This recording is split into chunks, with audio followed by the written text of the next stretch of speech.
students, in the last class we were discussing about azeotropic mixtures, minimum and maximum boiling azeotropes.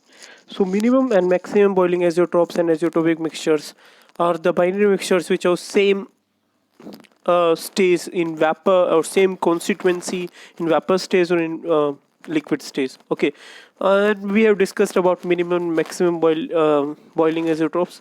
Minimum boiling azeotropes has positive deviation and maximum boiling azeotropes has negative deviation. So today we will discuss about that properties which depend upon a vapor pressure or relative lowering of vapor pressure. Decrease in vapor pressure.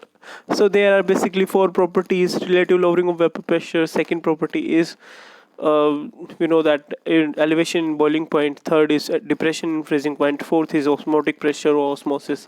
These four properties are dependent upon amount, and these four properties don't depend upon nature, and these are known as colligative properties. So today we will discuss about colligative properties. So very first colligative property is relative lowering of vapor pressure. Relative lowering of vapor pressure, as I have discussed in the last class, that if we add a non-volatile solute to a pure solvent, the vapor pressure is decreased of a solution. This is due to non-volatility of solute. Non volatile का मतलब है कि वो vaporise नहीं हो सकता, liquid से vapour change नहीं हो सकता, तो सिर्फ सोलवेंट वेपराइज होता है, तो सिर्फ सोलवेंट मॉलिक्यूल्स प्रेजेंट है, तो उसकी वजह से वेपर प्रेशर कम हो जाता है सॉल्यूशन का जिस टाइम आपने एक सोल्यूट डाला. इस सिचुएशन को आप ऐसे अंडरस्टैंड कर सकते हो: if we have water simple and water plus NaCl, then the vapor pressure of water is higher as compared to vapor pressure of solute, that is NaCl in water. Okay, now vapor pressure of a solvent present in a solution is less than the vapor pressure of pure solvent. According to Rolle's law of lowering of vapor pressure depends upon the concentration of solute particle remains independent of their identity. ये concentration means amount पे depend करते हैं. Rolls ने बताया था that vapor pressure of a component 1 is directly proportional to the mole fraction of that component, that is x1 p1 naught. The reduction of vapor pressure of solvent is given by delta p किसके equal रहेगा अभी? p1 naught minus p1, p1 naught minus p1 naught x, तो आपके पास क्या आ जाएगा? p1 naught into 1 minus x. The reduction of vapor pressure P1 is given by P1 naught minus P1. So next we move on to, हमें पता है x2 is equal to 1 minus x1, तो equation को हम कैसे write down कर सकते हैं? डेल्टा P1 आपके पास क्या आ जाएगा? चेंज इन वेपर प्रेशर किसकी इक्वल आ जाएगा? That is equal to x2 P1 naught. Lowering of vapor pressure of solution with several non-volatile solute depends upon sum of mole fractions of different solute which make the above equation. अगर आप इसको P1 note से divide करते हैं दोनों तरफ से, तो आपके पास क्या आ जाएगा? x2 delta P1 note bye P1, और डेल्टा P1 नोट किसके बराबर था? P1 नोट माइनस P1, तो P1 note minus P1 divided by P1 note, और ये किसके इक्वल आ जाएगा? ये आ जाएगा x2 के इक्वल, जो हमारे पास ये बचेगा. So relative lowering of vapour pressure x2 is the mole fraction of solute. कितना अमाउंट सोल्यूट ऐड करा है इसके ऊपर डिपेंड करता है कि आपका वेपर प्रेशर कितना डिक्रीज होगा. अगर आपसे लोअरिंग ऑफ वेपर प्रेशर पूछा जाए तो P1 नोट माइनस P1 आएगा भाई. अगर रिलेटिव लोअरिंग पूछा जाए तो आप P1 नोट से डिवाइड और कर देंगे.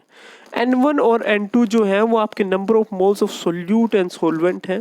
N1 सोलवेंट है भी, और N2 जो है वो number of moles of solution है.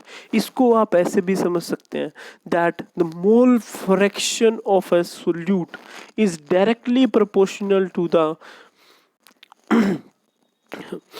जैसा कि रोल्स ने बताया था that mole fraction of vapour pressure of solvent और solution is directly proportional to the mole fraction of solvent present only. Solvent present only क्यों? क्योंकि भाई सोल्यूट जो है वो क्या है आपका? वो नॉन वोलाटाइल है.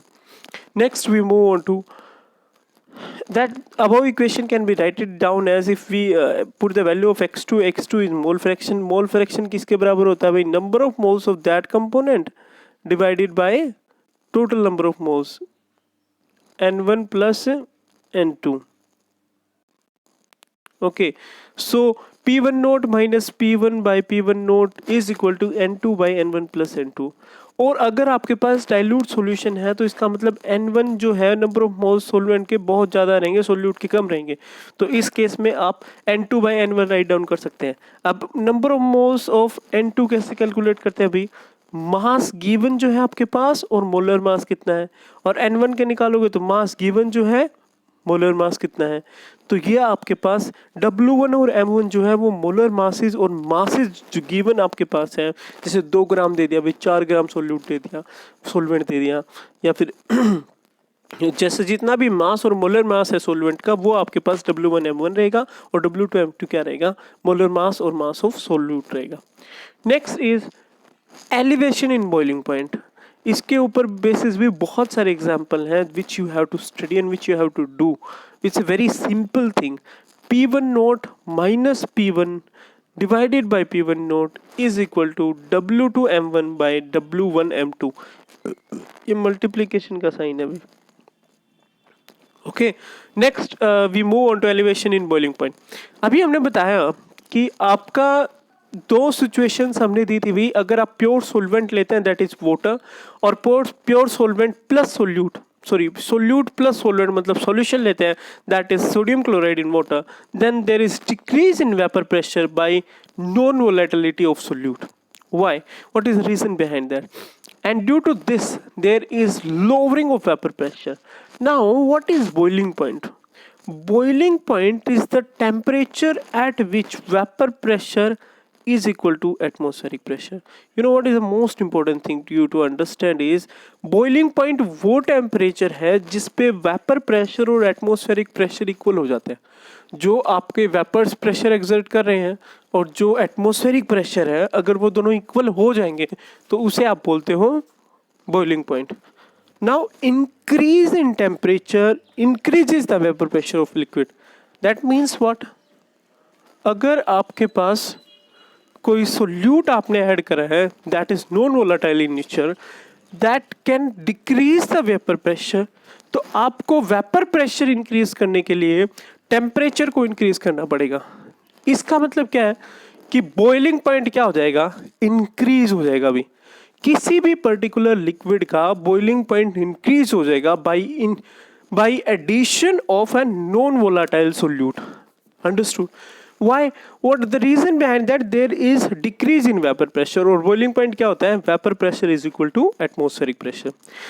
तो हमें टेम्परेचर को इंक्रीज करना पड़ेगा, तो इसी को बोलते हैं बॉइलिंग पॉइंट में एलिवेशन। एलिवेशन का मतलब होता है भाई बढ़ना, इंक्रीज होना। तो vapour pressure of a solvent decrease in the presence of non volatile solute, ये मैंने बताया आपको। The boiling point of solution is always higher than of the boiling point of pure solvent in which solution is prepared। boiling point solution का हमेशा ज़्यादा होता है as compared to pure solvent। क्यों? क्योंकि वेपर प्रेशर जो है solution का कम हो जाता है क्योंकि नॉन वोलेटाइल सोल्यूट प्रेजेंट है। The elevation of boiling point depend upon the number of solute molecules, so delta T. Delta TB भी आपका चेंज और इंक्रीज इन बॉइलिंग पॉइंट है, और टीबी और टीबी नोट जो है वो आपका रिप्रेजेंट कर रहा है। टीबी किसके बराबर है भाई, बॉइलिंग पॉइंट ऑफ सॉल्यूशन के बराबर, और टीबी नोट किसके बराबर है, boiling point of pure solvent के बराबर। So TB is your boiling point of solution, और बॉइलिंग पॉइंट ऑफ सॉल्यूशन क्या रहेगा, ज़्यादा रहेगा क्योंकि वेपर प्रेशर कम हो जाता है, माइनस टीबी नोट क्या रहेगा, boiling point of pure solvent रहेगा। So this is your elevation in boiling point delta TB. Now in dilute solution the elevation of boiling point is directly proportional to molality, molal concentration, non molarity, it's molality। molality को हम small m से लिखते हैं भाई, और molality किसके equal होती है, number of moles present in 1 kg of solvent. इस चीज का ध्यान रखें, delta TB is equal to what, KBM। M molality है, molality is number of moles of solute present in 1 kg of solvent. Kb आपका constant है, इसको boiling point elevation constant भी बोलते हैं, और मोलल एलिवेशन कांस्टेंट और इबिलोस्कोपिक कांस्टेंट भी बोलते हैं। इस चीज़ का ध्यान रखें कि एलिवेशन और बॉइलिंग पॉइंट में जो Kb है इसको मोलल एलिवेशन कांस्टेंट और इब्लोस्कोपिक कांस्टेंट भी बोलते हैं भाई। केबी के यूनिट्स क्या होते हैं? केल्विन किलोग्राम पर मोल। इससे ये भी इंपॉर्टेंट है। अब W2 और M2 अगर मासेस हैं सोल्यूट के और W1 मास ऑफ सोलवेंट है, तो अगर हम ऊपर वाली एक्सप्रेशन में पुट करते हैं तो हमारे पास क्या आता है? Molality is mass in gram bye molar mass, mass of solute divided by molar mass divided by weight of solvent. अगर ग्राम में है तो 1000 से मल्टीप्लाई करना पड़ेगा। सो एग्जैक्ट फॉर्मूला मोलैलिटी का क्या रहेगा अभी? मास of solute divided by molar mass of solute. This is mass of solvent W1 and 1000 for if the mass of solvent is in gram. अगर किलोग्राम में तो जरूरत नहीं है। Delta T B is equal to K B, M की value हमने put कर दी, यहाँ से हम मोलर मास की वैल्यू निकाल सकते हैं। One of the best use और practical application of colligative property is calculation of molar masses from them. You can calculate the molar mass of a solute in which you are making the solution. अगर आपको किसी भी solute के बारे में नहीं पता है that solute is this, you can calculate the molar mass and you can compare it with, and then you can say that this solute is having this much molar mass, so this compound has to be this. Okay, next is there is a question basis on boiling point. Boiling point of water at 750 mmHg is 99.63. How much sucrose is to be added into 500 gram? It boils at 100 degree Celsius. आपको बताना है sucrose का कितना amount चाहिए। Molar elevation constant 0.52 kilo kelvin kilogram पर मोल दिया हो। Delta TB किसके बराबर रहेगा भाई? आप पहले क्या करें कि अच्छे तो इसको है ना 273 की जरूरत भी नहीं है, आप बगैर 273 के भी इसे क्या कर सकते हैं? माइनस कर देते हैं। तो माइनस करेंगे तो कितना आ जाएगा? डेल्टा टी बी 0.37 आ जाएगा। वेट ऑफ सोलवेंट कितना दे रखा है भाई? 500 ग्राम। मोलर मास ऑफ सुक्रोज कितना होता है? C12H22O11 आप करेंगे कैलकुलेट तो 342 आ जाएगा। मोलर एलिवेशन कांस्टेंट है ही। डेल्टा टी बी किसके बराबर आ जाएगा? Delta T B is KBM। आपने वेट ऑफ कितना क्या निकालना है? सोल्यूट निकालना है, तो यहाँ से आप इसे रीअरेंज करेंगे, सोल्यूट का वेट आ जाएगा अभी। डेल्टा टीबी की वैल्यू पुट करी कितनी है? पॉइंट आपके पास 37 आ गई। M2 की वैल्यू इतनी है भाई। मास ऑफ सोलवेंट कितना है? 500 डिवाइडेड बाय 1000 आपके पास इसलिए क्योंकि ग्राम में गिवन है। 0.52 क्या है आपके पास? 0.52 आपके पास KB की वैल्यू है। तो ये अप्रोक्सीमेटली आपको 121 ग्राम 122 ग्राम सुक्रोज ऐड करना पड़ेगा सो दैट उसका बॉइलिंग पॉइंट जो है वो एलिवेशन हो जाए। ओके, तो आपका जो बॉइलिंग पॉइंट पहले था वो 99 था, फिर बाद में 100 हो गया, मतलब बॉइलिंग पॉइंट बढ़ गया जिस टाइम आपने वाटर में सुक्रोज डाला, तो उसे आप एलिवेशन इन बॉइलिंग पॉइंट बोलते हो। Next is depression of freezing point.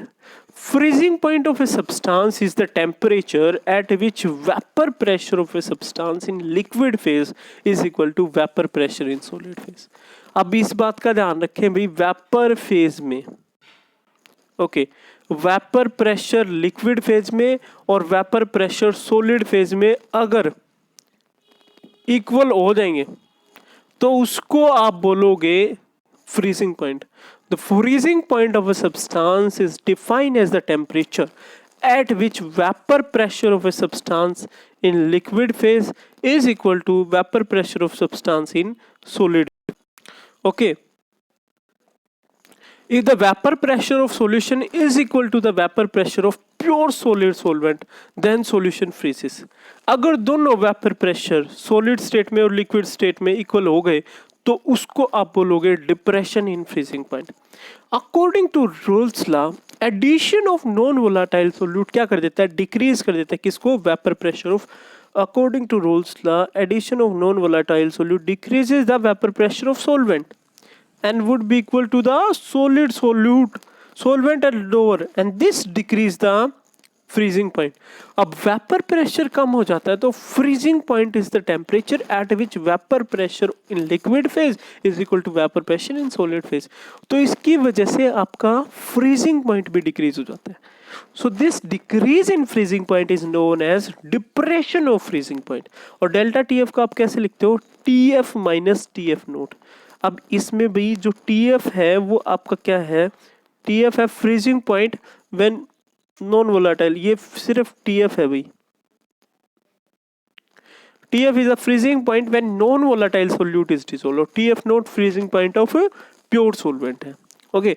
Next is how we can write it as we have write it for elevation in boiling point. Mathematically, delta TF is also directly proportional to the molality of the solution. Molality is delta TF is equal to KFM.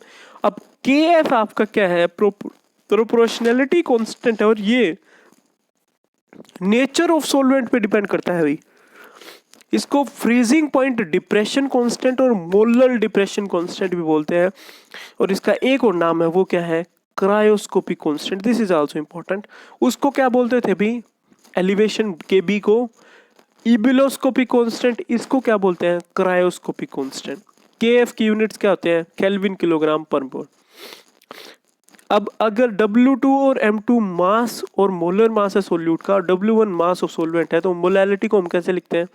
Mass by molar mass into weight of solvent in gram, तो 1000 से multiply करना.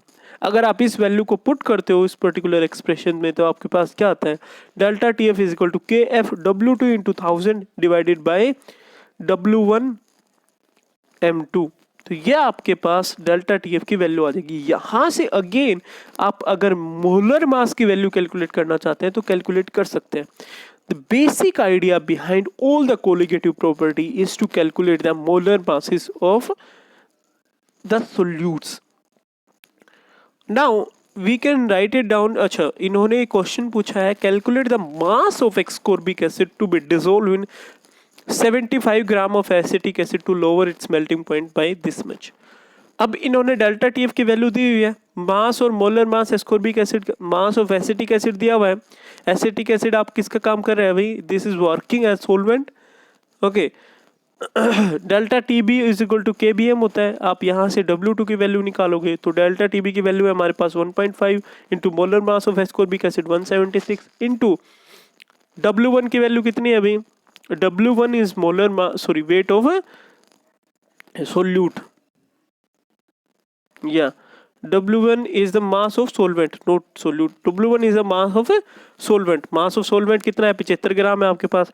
Divided by KB की value given है, तो KB की value 3.9 into 1000. आप इन सब को मल्टीप्लाई करोगे तब आपके पास वैल्यू क्या आ जाएगी एस्कॉर्बिक एसिड की? 5.08 ग्राम.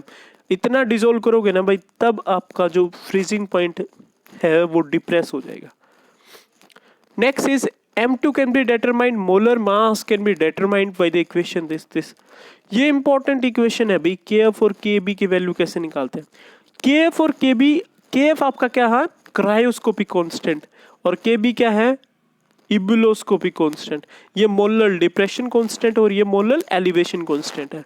KF की वैल्यू हम भाई दोनों की वैल्यू सेम निकाली जाती है, बस ये डेल्टा H फ्यूजन हो जाते हैं, यहाँ पे डेल्टा H वेपराइजेशन हो जाता है. RM1 TF square divided by 1000 into delta fusion H. RM1 TB square divided by 1000 into delta vaporisation. R gas constant है, M1 मोलर मास है आपका, डेल्टा फ्यूजन है इंथैल्पी ऑफ फ्यूजन. फ्यूजन का मतलब solid to liquid change होना, और vaporisation है भाई enthalpy of vaporisation of solvent. इसका मतलब क्या होता है कि आपका लिक्विड टू वेपर चेंज होना. So next is, what do you understand by osmosis and osmotic pressure? So I given some example. We have observed that mangoes shrink हो जाते हैं जिस टाइम salt water में रखा जाता है. Flowers fresh रहते हैं अगर आप उसको पानी में रखते हो. This is due to osmosis phenomena. This is due to the fact that the small water solvent molecules such as water are capable of passing through the pores present in every cell. These pores allow small solvent molecules like water to pass through, but hinder the passing of large molecule. सिर्फ water molecule को pass होने देता है.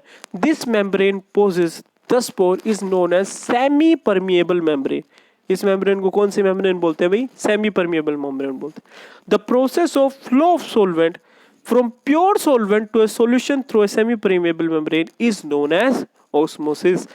जिस process में solvent का flow होता है from pure solvent to the solution through a semi permeable SPM, semi permeable membrane, उसको आप बोलते हो ओस्मोसिस.